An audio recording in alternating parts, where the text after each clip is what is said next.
Students, myself Dr. Kiran Yadav. In this session, I will discuss about some practical units that are used for measuring length, mass, distance, etc.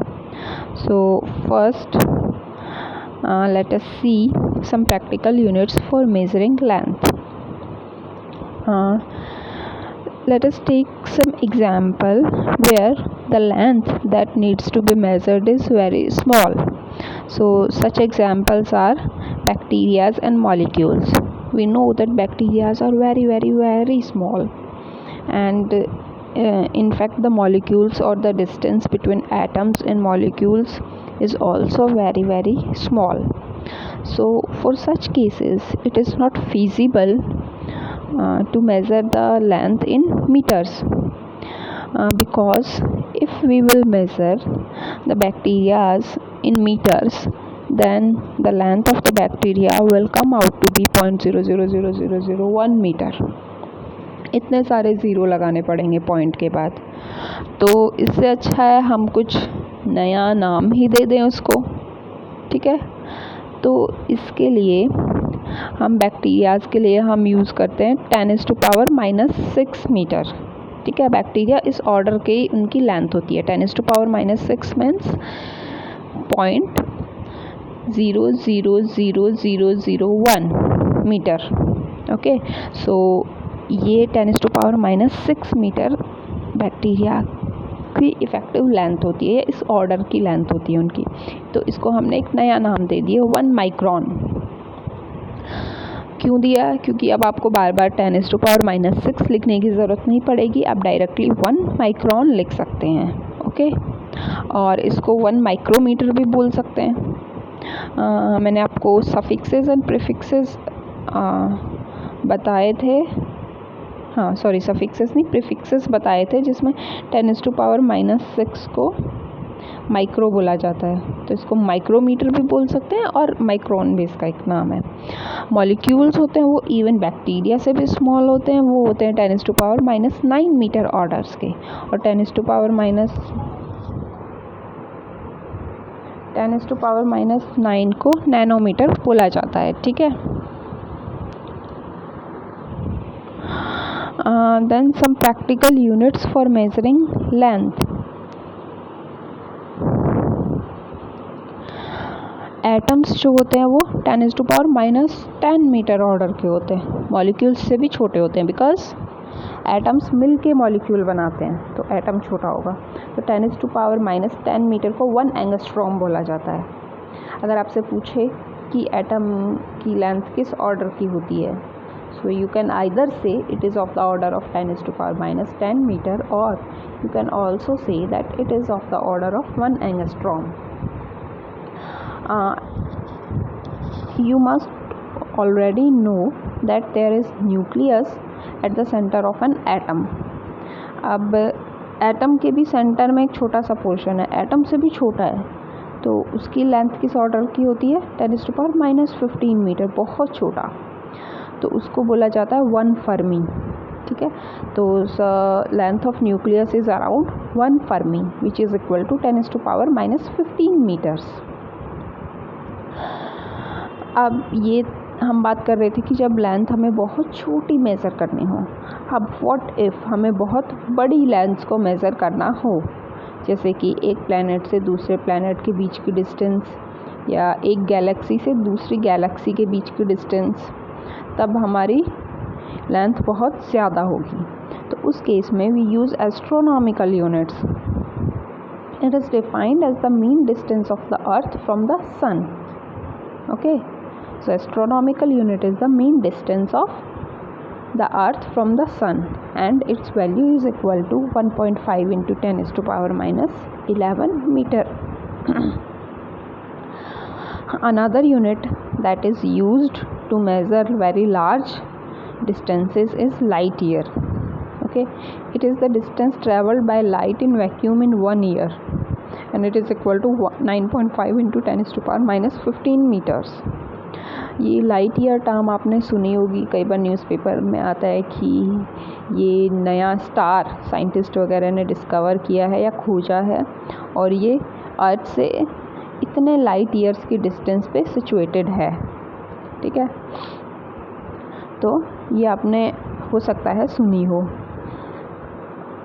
ये क्या होती है basically कि light एक साल में कितनी डिस्टेंस ट्रैवल करेगी, उसको लाइट ईयर बोल दिया। इसके नाम से ही इसकी डेफिनेशन समझ आ रही है, लाइट और ईयर से ही। लाइट एक साल में कितनी डिस्टेंस कवर करेगी, दैट्स इट। कितनी करती है एक साल में distance cover? 9.5 × 10⁻15 metre, and this unit is basically use to measure the distance between stars. Okay,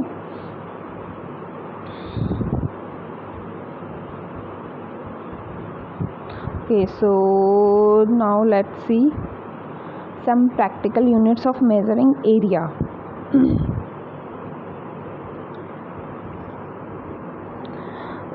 There are 3 units that are commonly used to measure area: acre, hectare and barn. Acre is used to measure large areas in British system of units. 1 acre is equals to 4046.8 metre square. अगर हम area measure करने के लिए length और breadth को metre में लेंगे तो उनको मल्टीप्लाई करेंगे एरिया निकालने के लिए, तो यूनिट क्या बनेगी? लेंथ की यूनिट भी मीटर है, ब्रेड्थ की यूनिट भी मीटर है, तो एरिया की यूनिट क्या बनेगी? Metre square. और 1 एकड़ कितना होता है? 1 एकड़ is equals to 4046.8 metre square. ये जो सेंटर वाला है आप उसको याद मत रखिए, एकड़ और मीटर स्क्वायर को टर्म को याद रख लीजिए। ये इंच में है, 208, 8.5 all this. Okay, feet and inch में है। Hectare, hectare is use to measure large areas in French system of units. 1 hectare is equals to 10,000 meter square. The third unit is barn. It is used to measure very small areas such as nuclear cross sections. And 1 barn is equal to 10⁻⁻28 meter square. Okay, so these are 3 different units for measuring areas which are quite common. Acre and hectare are used for measuring large areas, whereas barn is used for measuring small areas. Now let us see some practical units for measuring mass. So the first unit is 1 metric ton, या 1 ton भी बोल देते हैं। 1 ton कितना है? ठीक है, 1 ton is equal to 1000 kg. Other is 1 quintal. 1 quintal is equal to 100 kg. ये नीचे दिया हुआ है ग्रेन्स, मसाले या खाने पीने की चीज़ें होती हैं, दाल, गेहूँ, ठीक है, चावल। इनको क्या होता है, जब इनकी सप्लाई करते हैं तो क्विंटल्स में मेज़र करते हैं, कितने क्विंटल है, या 2 क्विंटल, 3 क्विंटल। जबकि उससे ज़्यादा हैवी ऑब्जेक्ट जैसे कि स्टील बार्स या रॉड्स होती हैं लोहे की, बहुत ज़्यादा हैवी होती हैं, तो उनका वेट जनरली टन्स में मेज़र करते हैं। कितना टन्स रॉड हैं ऐसे बोला जाता है। ठीक है, अब और देखते हैं। पाउंड भी वेट मेज़र करने की यूनिट होती है, which is equal to 0.454 kg. Okay, ये थोड़ी 1 kg से कम होता है, 1 पाउंड।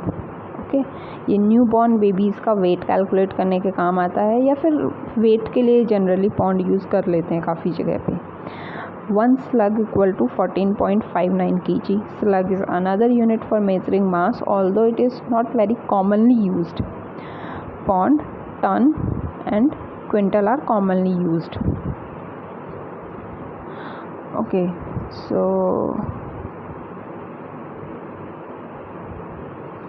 एक और यूनिट है मास को मेज़र करने के लिए, जिसे चंद्रशेखर लिमिट बोलते हैं। ठीक है, ये इंडियन साइंटिस्ट के नाम पे है, so you should know this. ठीक है, चंद्रशेखर लिमिट होती है 1.4 इंटू मास ऑफ सन, तो इसकी टोटल वैल्यू जो निकल के आती है 2.785 इंटू 10⁻30 kg. ठीक है, इस 2.78 इंटू 10⁻30 kg अगर मास है तो उसको बोलेंगे 1 चंद्रशेखर लिमिट का मास है। ठीक है, it is the biggest practical unit for measuring mass. ये मास मेज़र करने की सबसे बड़ी यूनिट है। ये स्टार्स, ठीक है, गैलेक्सीज़, उनका वेट मेज़र करने के काम आती है। या ब्लैक होल्स, एक यूनिवर्स में जैसे स्टार होते हैं वैसे ही एक डिफरेंट चीज़ होती है जिसको ब्लैक होल बोला जाता है, उनका वेट, उनका मास मेज़र करने के काम आती है। ठीक है। अब है बहुत छोटे मास को मेज़र करना हो तो उसके लिए क्या यूनिट्स हैं? उसके लिए है 1 atomic mass unit which is equal to 1/12 into mass of single carbon atom. Okay, so if we calculate 1/12 into mass of single carbon atom, then it comes out to be 1.66 into 10 to power minus 27 kg. Therefore, one atomic mass unit is 1.66 into 10 to power minus 27 kg, and it is the smallest practical unit possible for measuring mass or defined for measuring mass. Okay, so atom हैं, molecules हैं, electrons, protons, neutrons हैं, इनका मास बहुत कम होता है, तो इनके मास को मेज़र करने के लिए we use atomic mass unit. So this was all about some practical units for measuring mass. Thank you.